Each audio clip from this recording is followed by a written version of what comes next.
En aquel tiempo se acercaba la Pascua de los judíos y Jesús subió a Jerusalén y encontró en el templo a los vendedores de bueyes, ovejas y palomas y a los cambistas sentados. Y haciendo un azote de cordeles, los echó a todos del templo, ovejas y bueyes.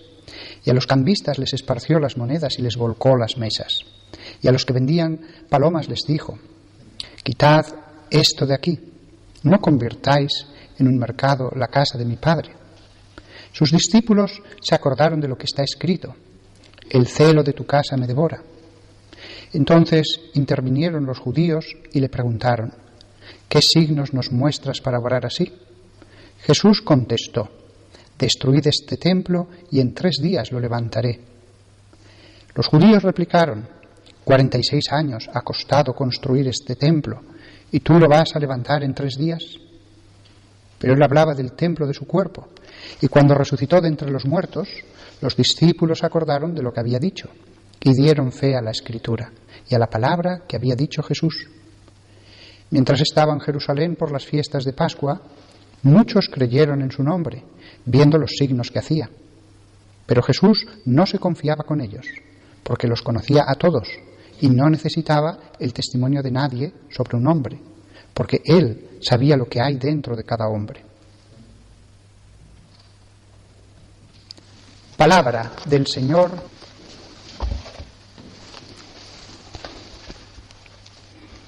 Me voy a basar en una serie de ideas que el doctor Joel McDurmon escribió sobre este tema y que me han parecido verdaderamente tan profundas y me han hecho ver este texto desde otro punto de vista. Antes de hablar de lo que dice él, este doctor en teología, hay un hecho que ha llamado siempre la atención a los exegetas, y es que Mateo, Marcos y Lucas colocan el episodio de la expulsión de los mercaderes del templo justo al final del ministerio público de Jesús. Mientras que en la narración de Juan sucede justo en el mismo comienzo de ese ministerio.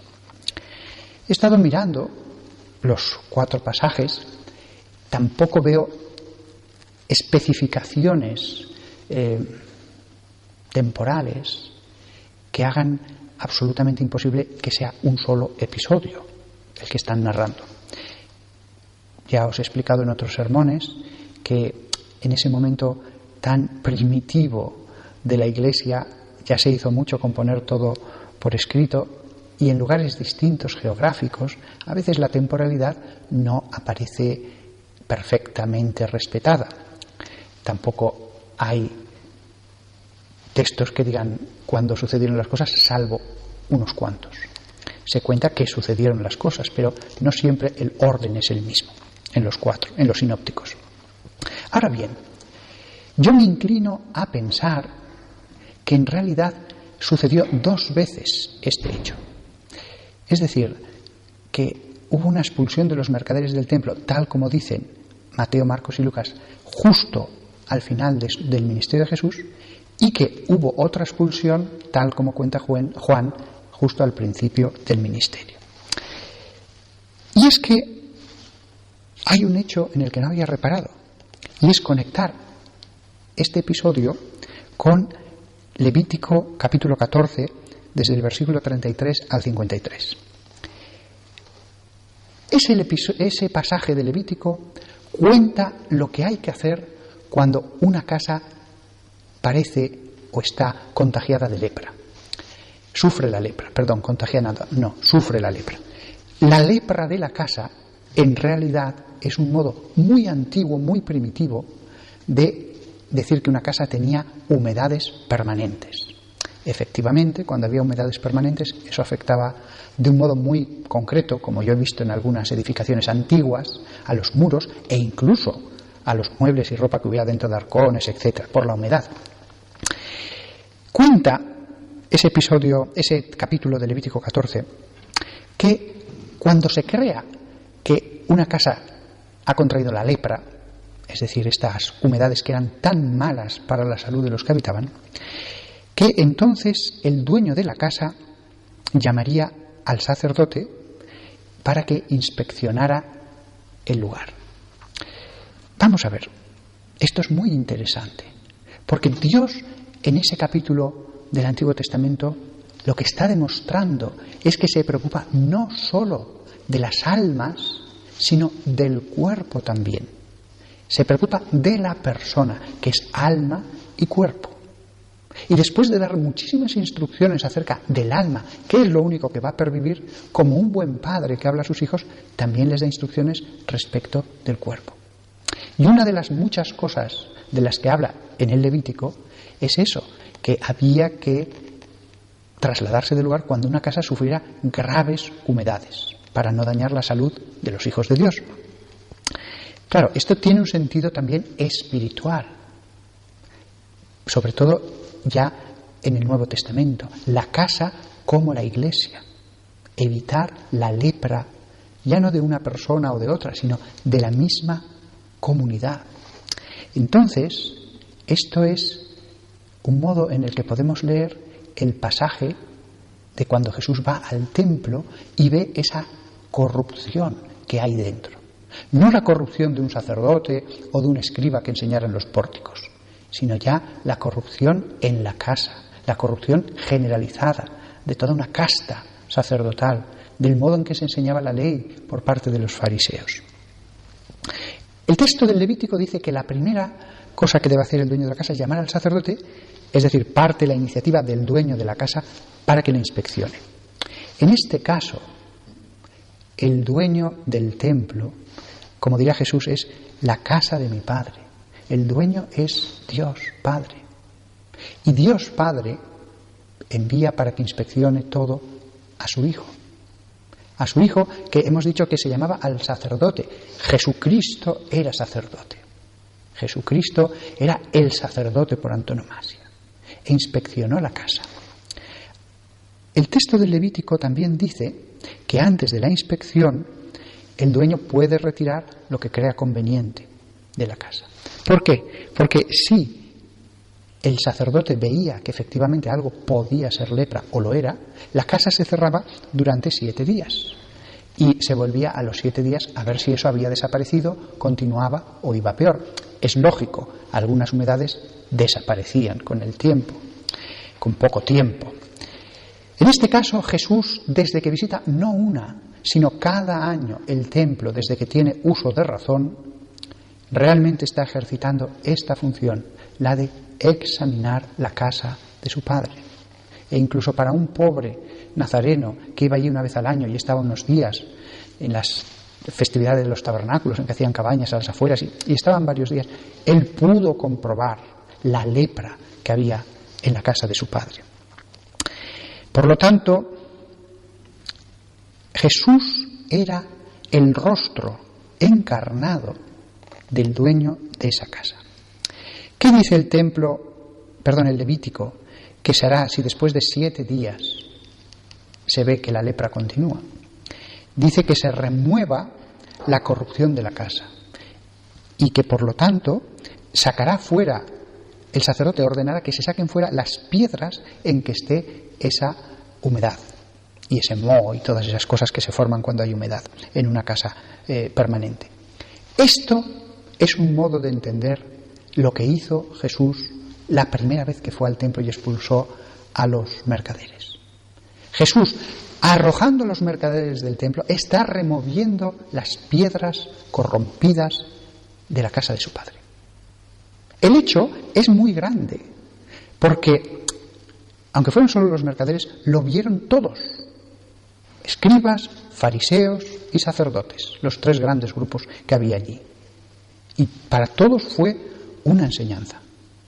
No es solo que derribaron las mesas, es que se dan cuenta que tiene razón, que han permitido lo que no deberían haber permitido, que en un lugar de oración sagrado, con la distinción tan clara que se hace en el Éxodo del terreno consagrado a Dios, del terreno profano, han metido lo profano: el dinero, las estafas, en los cambios del dinero, de las ventas, con el mal olor de todos esos animales, sus excrementos. Era un símbolo perfecto de la corrupción que había en la casa de su padre. El hecho de expulsar a los mercaderes del templo va más lejos que simplemente echar a esas personas. Todo el mundo lo vio y todo el mundo entendió que tenía razón en lo más profundo de su corazón. Por eso no hacen nada. Por eso no le detiene la guardia del templo. Porque desde la guardia del templo hasta los que estaban allí comprando pensaron, tiene razón. Y se quedaron inmovilizados.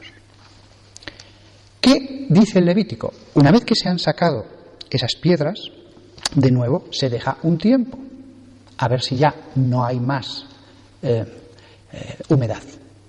Cuando digo sacar las piedras, que es lo que dice el texto sagrado, en realidad es más que sacar las piedras manchadas.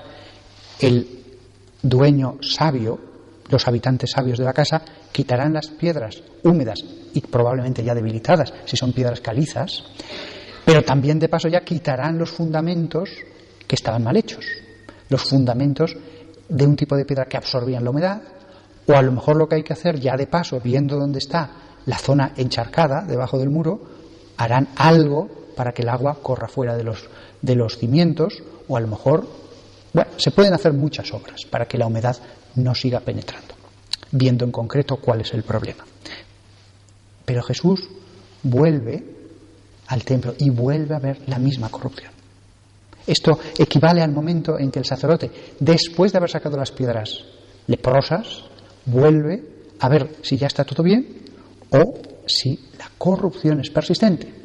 El capítulo del Levítico decía, en ese caso se declarará a la entera casa impura y se derruirá.